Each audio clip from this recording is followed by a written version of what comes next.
Hello there, Alaskans, wherever you are. Welcome to the Must Read Alaska Show, coming to you from somewhere in Alaska. This is the place where we talk about, you guessed it, Alaska, where we keep the mainstream media on their toes and where we are standing up for what's right in a world run by leftists. You can find out more by heading over to mustreadalaska.com and also checking out the Must Read Alaska YouTube channel for some really great content. But first, let's get this party started.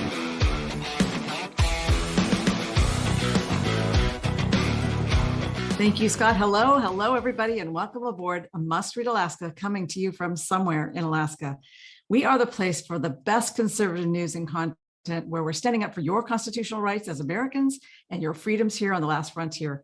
You can also find Must Read Alaska on our website, mustreadalaska.com, where we just surpassed 18 million views since we launched the website in 2016. So we're pretty proud of that, and we're pretty thankful for everybody who goes to the website and checks out the news that we put out every day, several times a day. Look for us also on Facebook and Instagram, also on Twitter, LinkedIn, and some of the other social media programs that have shown up over the past few years. We're even on Rumble. I am Suzanne Downing, and you can find my column, Must Read America, at our news partner, Newsmax. Well, I'm joined by John Quick in Nikiski, as usual. And John, can you tell me what is going on in Nikiski for a minute? Well, thanks so much, Suzanne. John Quick here in the great place of Nikiski, Alaska. And we never have a dull moment out here. We have a Mayor, Charlie Pierce, who sticks up continually for our freedoms.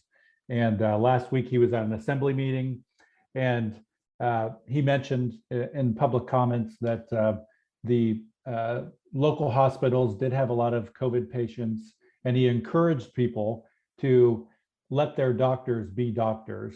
And perhaps a vaccine was not the only solution to, quote unquote, curing COVID, that there could be some other avenues in which a doctor could treat COVID. And he mentioned some drugs that Trump actually mentioned several months back.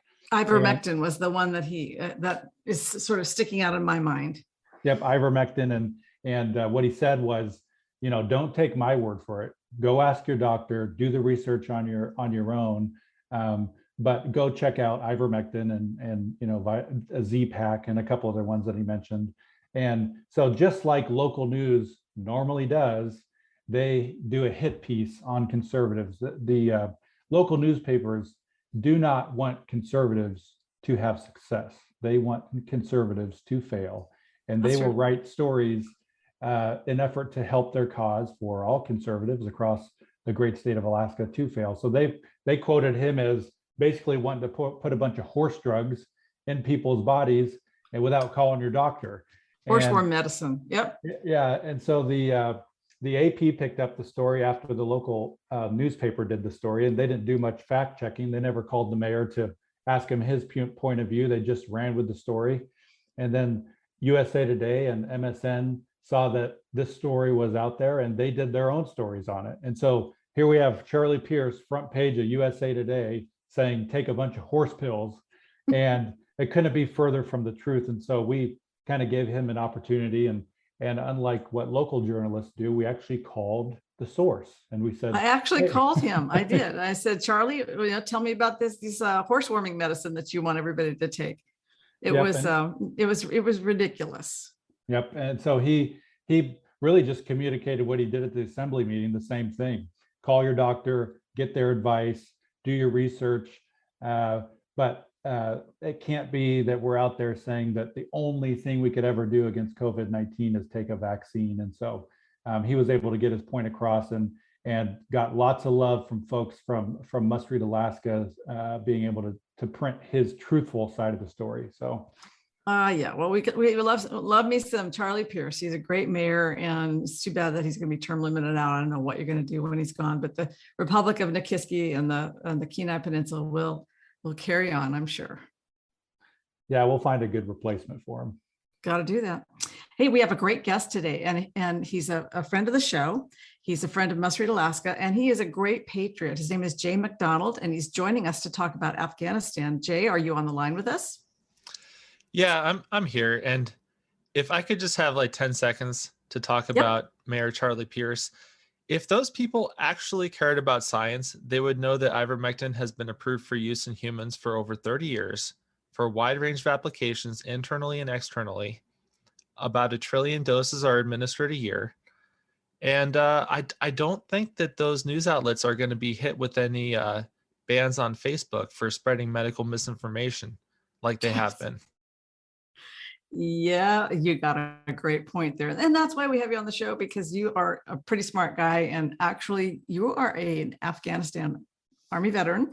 And we were talking a little bit over the weekend about what's going on in Kabul and the country of Afghanistan. That today is kind of timely, since it is in Afghanistan right now. It is the 31st, and we are apparently out of there. We've left, the last plane out. And I just wanted to hear some of your perspective about the reality of the Taliban taking over there. And I know you've got a lot to say. So first of all, tell us about, your service over there. I think people would want to know. Yeah, sure. So I spent about 2 years in Afghanistan. And, granted, I was lower enlisted, but travel a decent amount in the country and did quite a few things while I was there. I was there with the 173rd. I know you had a note in your notes that in OEF 8, one of the 173rd received the Distinguished Service Cross, and that was actually my squad leader. That was the night that I got my Bronze Star. Mm. So, spent a decent amount of time there, spent time on BAF. I did security. Some of the things that we're seeing in the news these days, I actually had firsthand experience with. Like what? Basically, well, like the people who got blown up in that terrorist attack the other day. I've done that guard shift before, not at that position. I was doing it on BAF, but I know what those people were experiencing, and I know how unsecure the position that they were in was, because I've been there myself. Mm. Well, we know that that the 173rd has been over in Afghanistan numerous times, and you were over there for a couple of years, I presume, with Operation Enduring Freedom. And what province were you specifically in Bath? I spent most of my time in Paktika province, which it's a really interesting place. It's like you're traveling about 1,500 years into the past. It's a real time capsule. I'm not saying that to be sarcastic either. It really is like that. And it was a very interesting experience. But yeah, we can start out by saying, a lot of people, they're looking at the news these days and they're thinking, oh my gosh, this looks really bad. And I'd like to actually reassure those people, like, it looks really bad in the news, but it's actually much, much worse than the news is letting on. So like right now, the brutal 16-wheeler of reality is bearing down on Biden's coexist bumper sticker. People are going to be writing books for generations about what an absolute disaster this plan was, and it didn't need to be this way.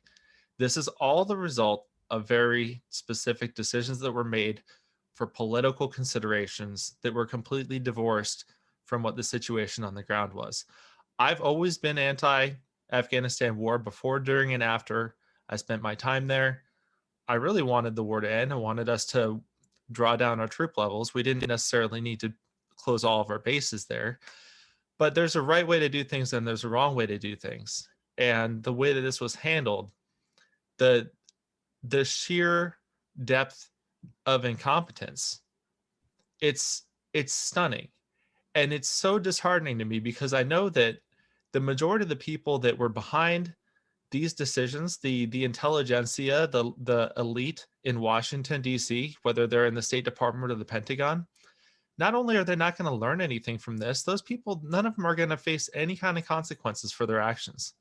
They're all going to be promoted and, Decorated. It's just, I don't even want to go down that rabbit hole. We've got plenty to talk about. Well, we do. We know that the last plane has left, and so the last Americans are out of there, and that we also know that there are a number of Americans stranded. And I'm, in spite of what Jen Psaki says on behalf of the president, they are stranded there. But I guess I have a question. You sort of you follow this more closely than I do, but Why is it that they didn't get out sooner? For instance, maybe way back in the spring when things started looking pretty dicey, or is it impossible when you're on the ground there to kind of really get accurate picture of what's going on? Well, I think it's best to start with the first big narrative that we're seeing with a lot of these people that are drawing, they're trying to make excuses for the way Biden handled this stuff. They're saying, oh, well, Mhm. Trump was going to draw down too, and this is the plan that he passed to Biden, and this is really Trump's fault. That could not be further from the truth. There was a plan that was negotiated by the Trump administration. The moment that the election happened, that whole plan was scrapped. It went out the window. The timeline changed, the consequences changed. There were hard targets to be hit, and things would happen if the Taliban did not hit those targets. That plan is not what we're operating off of right now. And it makes a big difference in a number of ways. Like, first off, there's something called a fighting season in Afghanistan. You're not going to be engaging in hard fighting, clearing rooms and like on the ground and in the hills if you're a Talib when you're wearing sandals when it's snowy and icy out. Okay, over the winter everything dies down. So the spring timeline that the former administration had made a lot of sense. They wouldn't have the opportunity to sweep through the whole country the way that they did, what we just saw. So the other thing, the way that everything broke down in the end and became this massive humanitarian crisis, they massively underestimated the Taliban. They didn't think that they would take over the entire country. And because they didn't plan for any of that stuff to happen, they assumed that they would have a safe and secure environment to process everybody in an orderly manner and withdraw them on a timeline that they felt was reasonable. And this is it's so incredible what happened because they didn't really report this widely in the news. One of the reasons why US citizens and refugees weren't able to get out quickly enough is because they were actually stopping them from traveling at the airport because they were making them do COVID tests. And I'm sure you can imagine a place like Afghanistan, it's not like they have like a cutting edge medical technology ready to whip you through there and process you and get your test results back that day. You know what I mean? There was literally people that would show up with all their documents and everything in order, ready to travel, and then get stuck on the tarmac and their flight would leave without them because they didn't have their PCR COVID test. Wow. And so basically go ahead, John, what are you saying? So Jay, I got a question for you. We left a lot of equipment behind, a lot of guns, a lot of Humvees, a lot of drones. I think, as I talk to my friends that are maybe more on the left side or liberal side, they don't fully encompass how bad that situation is. Can you kind of paint a perspective for our listeners of just how bad it is to leave the Taliban, billions of dollars worth of weaponry? Oh yeah. So people have this idea. They think, oh, well, we left some equipment behind. They're thinking about like, oh, there's probably a Humvee that's up on blocks or maybe some guns or something like that. That is not the case. $88 billion worth of equipment, including things like pallets of U.S. cash, just U.S. pallets of U.S. currency. It's like that scene in Breaking Bad where they open up the storage unit and there's just a giant pile of money. Yeah, we left that for the Taliban. There's a list that's going around now that has it in detail. I've seen a number of people posting the graphic on social media. It's from the U.S. Government Accounting Office. And, 65,000 squad automatic weapons, 176 artillery pieces, 42,000 trucks and SUVs, 155 mine-proof Max Pro up-armored vehicles, 634 M117s, 22,000 Humvees. The aircraft was one that I thought was really insane. About 38 Cessnas, some other like Embraer transports, 4 C-130s, and then let's see, about a little over 100 helicopters. Around 200 aircraft. Did you see the picture of that guy dangling from the landing gear of one of our Blackhawks over there? I guess Oh. the Taliban now have control of our Black Hawks, and they're hanging people from it and then parading them around the skies in Kabul. Yeah, and so some of those things they won't necessarily know how to maintain and operate all that equipment, like the Black Hawks in particular. But the fact that U.S. taxpayers bought that stuff for them is pretty hard to deal with, And the Taliban has one of the most well-equipped militaries on earth right now, thanks to the way that we did this. But the real story with what we left behind, we had these biometric systems where it was a handheld device that had a place for you to do a thumbprint and an eye scan. And at least when I was using them, there wasn't like an advanced password security system locking them. You could just get in and operate them relatively easily. And they had a database attached to them.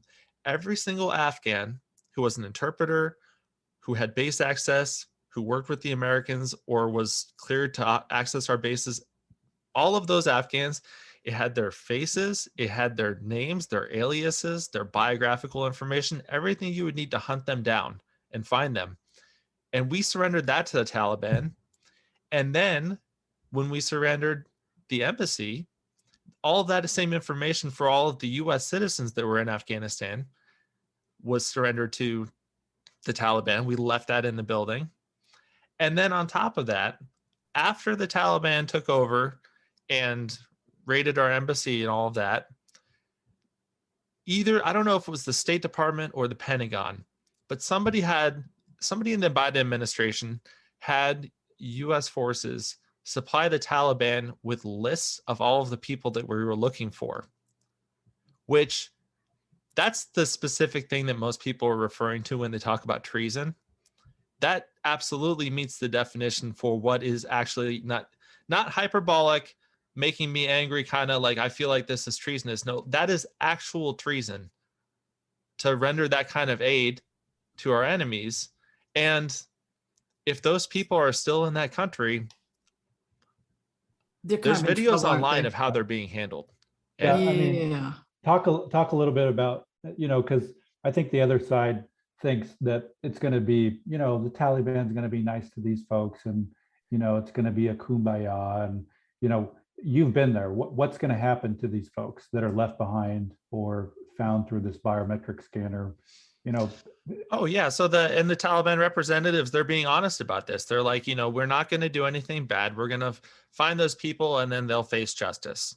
But what you need to understand is that in that environment, justice is they go to the tribal elders. The tribal elders hold a court, and that person is convicted, and then they're executed that day. So they might be burned alive, they might be hung, they might be shot, they might be stoned, but that's the justice that they're looking at facing right now. It's stunning to hear that. And of course, those biometric reports that they've got, those little equipment pieces that they hold up and they get the eye scans and everything. And you're saying that they're not that sophisticated, so the Taliban can understand how to use them. They don't require a password to break into them. So basically anybody left in country who was an ally of ours is now just, they're kind of like the Jews in hiding from Hitler. They're just waiting to be found. Yeah, so it's my understanding that the US was trying to go in on the back end, and like if those devices were plugged into the network, they could potentially clear them when they're synced, but they're usable offline. So they have all that info. Man, and so we've got at least a few hundred Americans over there. What happens to those people, do you think? Oh yeah, so that's something I really want to talk about as well, because it's amazing when you search on Google, you can do the searching in time periods. So I compare the results that I pull up on Google compared to the results on I use DuckDuckGo. Mm-hmm. And when I was looking for further back than about a week, if you search on DuckDuckGo, all the results are there's at least 15,000 American citizens. And if you search on Google, there's at least 1,500 American citizens. So as of a week ago, we were looking for still about 15,000 US citizens to get out. And what people need to understand, in the environment of the Kandahar airfield, okay, so when you hear airport, you think like the kind of airports that we have. There's one runway there. There's no security. There's no like terminals or anything. It's like there's a runway and a giant mob of people around it with some concertina wire, and it is a total madhouse. Nobody has any papers. It's just total anarchy over there right now, and thousands of people trying to get in. Some of them had their paperwork confiscated and destroyed. Other ones just don't have any paperwork. And then in that environment where US forces were not going out and seeking our people and finding them and bringing them back like other countries were, you're telling me that a week ago there was 15,000 and then today there's only 250, which is about the same number that Britain, the UK was reporting. They actually proactively, hunted their people down to extricate them. Okay, yeah, sure. That makes a lot of sense to me. It's a little bit suspicious, you could say. So do you think that our government is not telling us the truth? Oh, they're absolutely not telling us the truth. It's really obvious. And you could also just listen to the words that they're using. They're saying there's only 250 people who were unsure that they wanted to leave. They're trying to basically pass the blame onto those people as if they should have known. It was, even if you overlook the fact that it wasn't safe to travel to the airport over the past couple of days. I mean, look at the horrific bombing that just happened. Yeah. It wasn't even possible to make it past the crush of people, and they're saying that somewhere around 50,000 Afghan refugees were taken out. What you need to know too, in that group of people, it's unlikely, like the majority, I would be surprised if I'd be surprised if most of them even had any form of paperwork at all. And those refugees that got out with no documentation, no way to tell who they are. It's completely impossible to know who they are and what their background is. The Taliban was in charge of the outer security perimeter before you could even get close to the airport. The people that got through and made up that pool of 50,000 refugees, some of them got out before the Taliban took control, but the majority of them were screened by the Taliban. So Right. if you were a terrorist group in Afghanistan and you had complete and total security control over the security perimeter and everybody was just getting through with no papers, do you think that your people would be at the front of the line or the back of the line? Yeah. You're sending your terrorists abroad and say, we'll be in touch. You'll get yourself settled. We'll be in touch. Well, I understand from one of our senators, Senator Ron Johnson, sent a letter to the Secretary of Defense and State Department saying, how many Americans were actually turned away from the Kabul airport and prevented from evacuating. Now we're hearing from our government that none were. And the Kabul embassy itself said no Americans were turned away. And yet we've got numerous reports of people who were also people who have green cards and people who have work permits. So those would be our allies, essentially. It's so easy to tell that they're lying there, because when people are showing up with no papers, there's no way for you to even know if they're citizens or not. It's like they didn't even check if they were citizens or not. They were just, at certain points in time, they didn't have the ability to process people, and they were turning people away. Whether or not they were citizens, they didn't screen them. They couldn't know. So for them to, what it really boils down to when they put out press releases like that is that they think that we're stupid. Yeah. And they think if they can just stall long enough, then the news cycle will be able to cover this all up for them, is what they think. Yep. Some other disaster will seem more important and everybody will forget about it. So basically, I think even the Washington Post is reporting that they left behind Americans, and then you have the White House saying, well, we've not seen any reports of that. So, Yeah. so and also at the same time, we've lost a little faith here. Yeah. So there was the news articles about the whole, the Operation Pineapple Express, where U.S. civilians who were former military were working behind the scenes to get people out through their own means. And Sure. so it's the State Department's coming out and saying oh, well, we know exactly where everybody is and how many people there are. Meanwhile, there have been people exfilling without even communicating that with them. It's if the Pineapple Express got out 500 to 1,000 people and they didn't do that coordinating with you, and then you're saying you know exactly how many people there were and there are and where they are, that doesn't really add up either. Yeah. Well, we've got, we've got a big gap now between in trust between Americans and their media and Americans and their White House. In fact, the latest poll from the Rasmussen reports shows that a majority of Americans think that this whole thing has been handled very poorly, and a small minority think that it's been handled well or satisfactorily. And I don't know who those people are. They may not be paying attention, because anybody who's paying attention knows this has been an unmitigated disaster.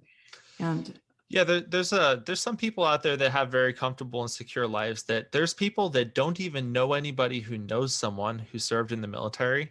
And it's kind of hard to imagine for anybody who's listening to this right now, but there's a lot of people out there that fall in that group. You know, when you talk about like professors at UC Berkeley, people that grew up in the suburbs in LA, like they don't even know somebody who knows somebody that served in the military. They're so disconnected from the sacrifices that we had to make in our community for this country that it just doesn't really matter very much to them. And, you know, in spite of what they say about caring so much about empathy and all that, they don't care about the human cost of these decisions that were made.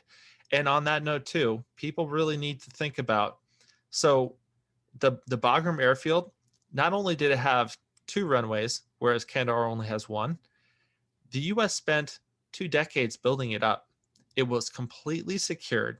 They had a heavily fortified position. They had standoff. They had everything that they needed to successfully pull this off. I've seen the geography of it, and you're right. It was a pretty secure airfield, although you might have been able to get up in the mountains above it and launch and shoulder launch missile up and get it. But oh yeah, like, well, those things are out of range of it's a very secure area is the point. So when Biden was on TV saying the other day that, oh well, it's the general's fault because they told me that this is the best way to do it, that is completely false. And obviously he's lying. But what he told them is, he told them, you have to meet this criteria that I'm arbitrarily setting. You know, that we have we have to have this number of troops on this timeline. And then the generals told him, well, if that's what we have to do, the only way we could do that is we would have to decide whether we were going to secure the embassy or the evacuation on Bagram.